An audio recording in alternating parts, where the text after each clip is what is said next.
Hi everyone, for those of you who don't know me, my name is Kay Healy and my brand is Angel Couture and I'm based down in Thurleston near Penistone, so you might have driven past the studio or you might have just seen me online, or you might just follow the page online.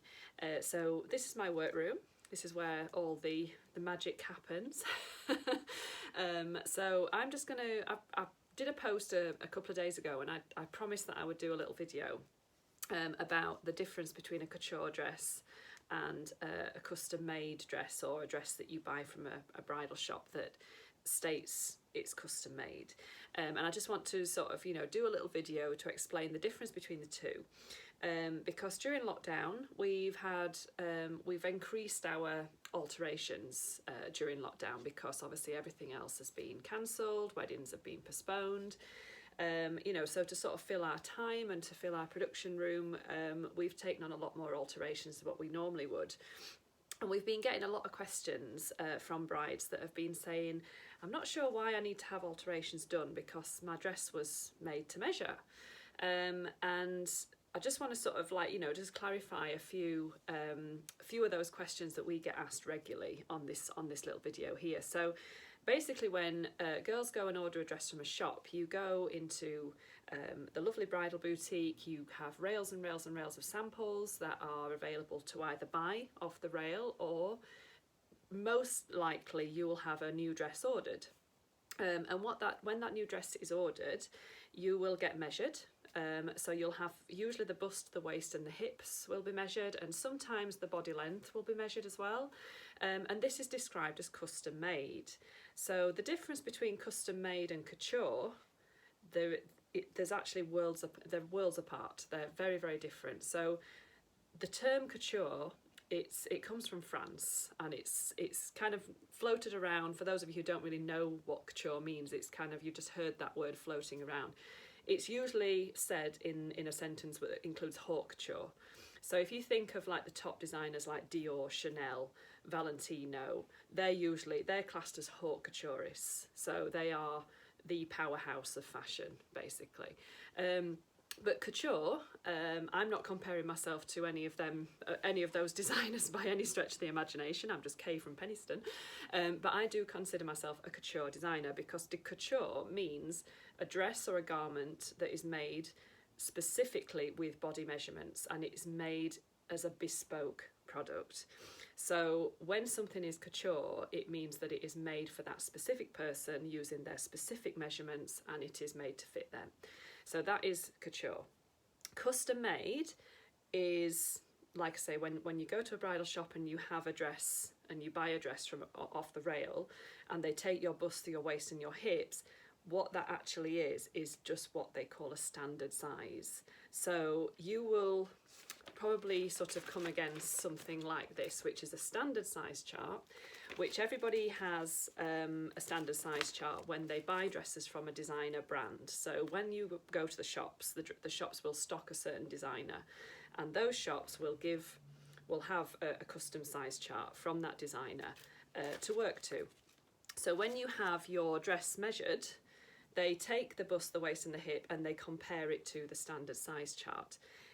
You would never ever be able to make a dress from scratch just with those three measurements. When I do a made to measure dress, I take 27 measurements. So this is my size chart on my measurement sheet. So you can see there's all of those measurements there. And we basically measure every single point of your body. Because everybody's different, there is nobody at all, or very, very rare, that you get somebody who is a perfect standard size. So for example, I'm going to show you what difference the body measurements mean in terms of everybody's different. So everyone's different heights, everyone's different builds, your bone structure's different, your makeup is different, your height is different. So you can say you're a size 12, but actually there might be somebody else stood next to you who's a size 12 that is completely a different shape. So we're all different.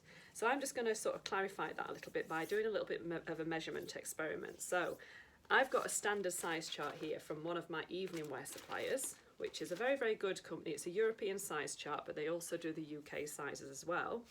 So I would say when I'm buying clothes, I buy between an 8 and a 12. It depends where I buy from as well, because that's the other thing that you've got to think about. When you're buying clothes from a shop, as you know, you're going to one shop and you could be one size in one shop and then another size in another shop. With wedding dresses, you tend to order a size above what you are because they're so structured. So again, it's all kind of, you know, everywhere where you buy from is different. So I normally buy between a size 8 and a 12 because I'm normally an 8 or a 10 on top, but then on my bottom half, I am a little bit more curvy on my hips, so I tend to buy a 12 if I don't want something too tight. So I'm just going to measure my hips, my bust and my waist, and I'm going to measure it against the size chart and just show you what a difference it can make. Okay, so we'll start off with the hips. So this might be quite embarrassing because I'm going to be giving my measurements literally on social media. Okay, so first things first, when you measure your hips, don't know if you can see there, but you measure around the widest part of your hip. So it's not where your trousers tend to sit, okay, that's your hip bone. That's what you call your top hip, okay? So when you're measuring your hips, it's actually the widest part of your body. So my widest part is round the back of my bottom, literally all the way round the curve where my hip goes out. And I'm actually measuring 104, and that's with my legs sort of, my feet slightly apart, but I'm standing kind of in a neutral stance, okay? So 104 centimetres, so, which is about 41 inches, so depending on whether you work in centimetres or inches. So I'm just going to have a look against this size chart. So bearing in mind, I think I'm a 12. Okay, let's just have a look what the hip measurement is.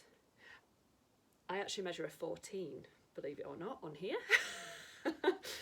Well, I'm in between because 102 is a size 12 and 106 is a size 14. So I'm actually right in the middle of two sizes. So there we go.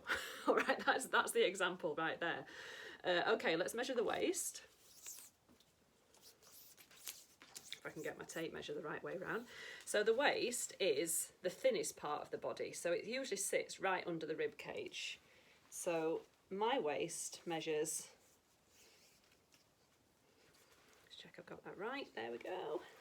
My waist measures 70 centimetres, which is about 27.5 inches. I used to be a 22-inch waist, can you believe? Lockdown love. Okay, so what is that? 70 centimetres, let's have a look. Okay, so again, I'm in between sizes. So a size 10 is 72 and a size 12 is 76. So I'm actually below a 10, actually. No, I'm actually in between an 8 and a 10. So okay, that's 68 centimetres or 72 centimetres. So yeah, I'm smack bang in the middle of an 8 or a 10. What's my bust? Let's have a look. So again, with the bust, you're measuring around the widest part of your bust. And I've got a padded bra on as well at the moment. So my bust measures 90 centimetres. So I measure in between, again, a 12 and a 14. Yeah, so there you go. So it's like, what size do I order? What dress size do I order? So 90% of the time you would say, well, I'll go for the bigger size because it's always easier to take something in than what it is to let it out. So that means that I'd order a size 14 dress, but that's why I'd need alterations. So that kind of, we explain that in a nutshell when we get the brides coming in and saying, I don't really understand why I need to have alterations because this dress was actually made to measure. I'm really sorry to say, but it wasn't, and it's not, and it never will be. It's not made to measure unless you have had significant body measurements taken. Some bridal shops have sent dresses, you know, that have been apparently custom length and they've still needed alterations. So I know we deal with a really wonderful bridal shop locally, and they've stopped doing custom length and custom measurements because they agree with me. They say it's just not worth the hassle because you still can't get it 100% right.